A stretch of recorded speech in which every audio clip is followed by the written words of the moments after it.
She had a great life. She had a mom and dad who loved her, 2 sisters who adored her. And at age 9, all she wanted to be was a singer like her idol, Aaliyah. But on February 14, 2000, everything changed for little Asha Degree from Shelby, North Carolina.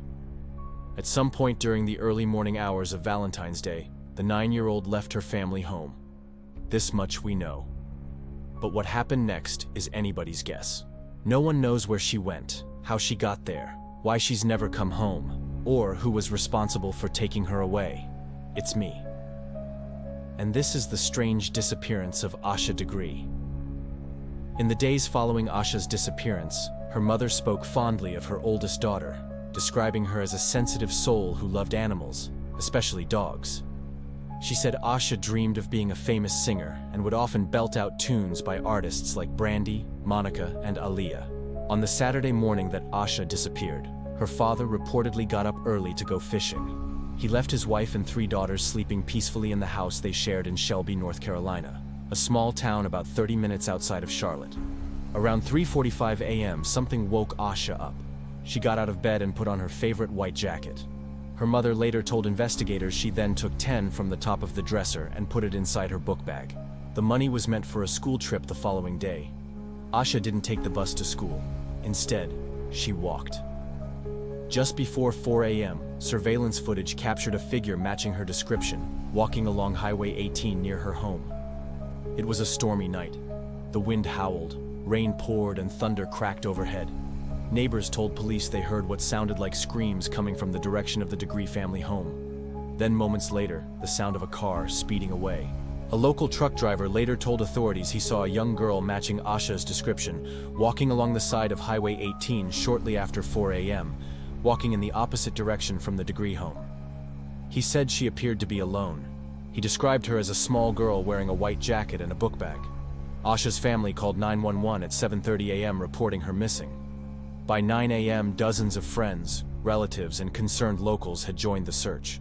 They looked everywhere: the woods behind the Degree home, in the tall grass along Highway 18, even in the nearby creek. But by nightfall, Asha was still nowhere to be found.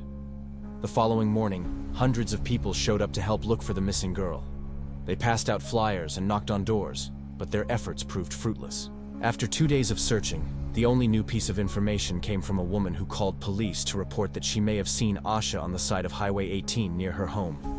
She told investigators she was driving home from work around 4 a.m. on February when she noticed a young girl walking along the side of the road. The girl was wearing a white jacket and a book bag, and when the woman stopped to ask if she needed a ride, she disappeared into the bushes. The woman said she called out to the girl, trying to make sure she was okay, but she didn't answer. So the woman drove home. She never called the police.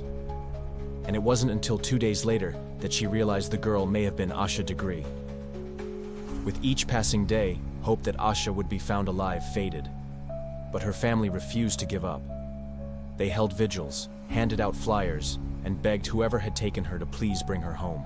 In the months following her disappearance, the FBI searched a massive area encompassing 10 counties in North Carolina and 2 in South Carolina. They even enlisted the help of a psychic who claimed to be able to communicate with the dead. But the psychic's attempt at communicating with Asha through a glass table was inconclusive. Then in April 2001, more than 2 months after Asha disappeared, a woman contacted police claiming that she had information about the case. She led authorities to a secluded spot in the woods more than 26 miles from the Degree family home. There, officers found Asha's book bag and a pair of her sneakers. Both were sent to a lab for analysis. Investigators believe someone buried them there not long after she disappeared. But perhaps the person who did so was only trying to hide the evidence after accidentally killing her. That's according to the lead investigator on the case, who believes Asha's disappearance was not intentional, but accidental. The news of the discovery gave the family a renewed sense of hope that maybe, just maybe, Asha was still alive somewhere.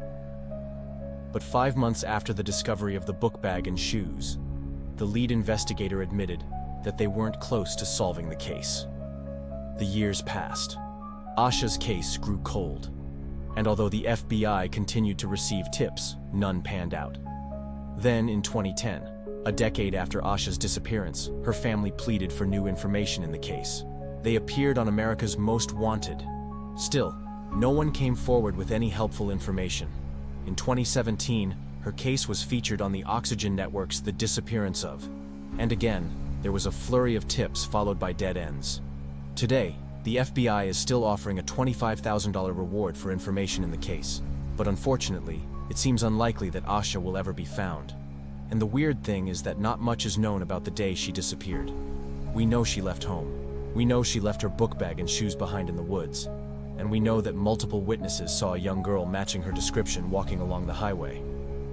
But we don't know why she left, where she went, why she was alone, who she was with, or what became of her. I think we can all agree that whatever happened to Asha that night was tragic. But I'm interested to hear your opinion on a few things. What do you think happened to her? Was it an accident? Was she kidnapped? Did she run away from home?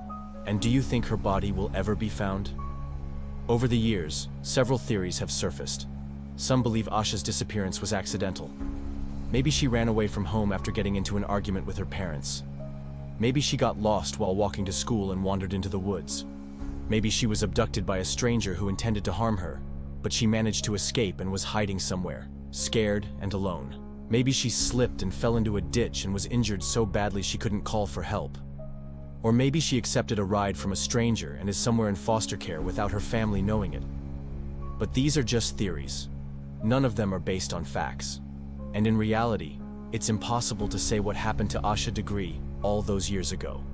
What is known is that a little girl left her home, never to return. And 22 years later, her family and the community are still searching for answers. Over the years, the calls and tips have dwindled, and the investigation has gone cold. But Asha's family hasn't given up.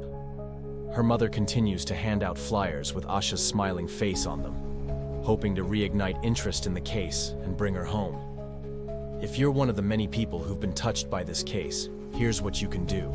You can contact the FBI and share any information you might have, no matter how insignificant it may seem. You can donate to the fund set up in Asha's name, or volunteer your time to help with the search efforts.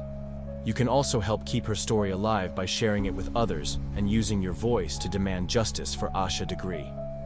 Thank you for watching. Please subscribe and join me next time for another episode.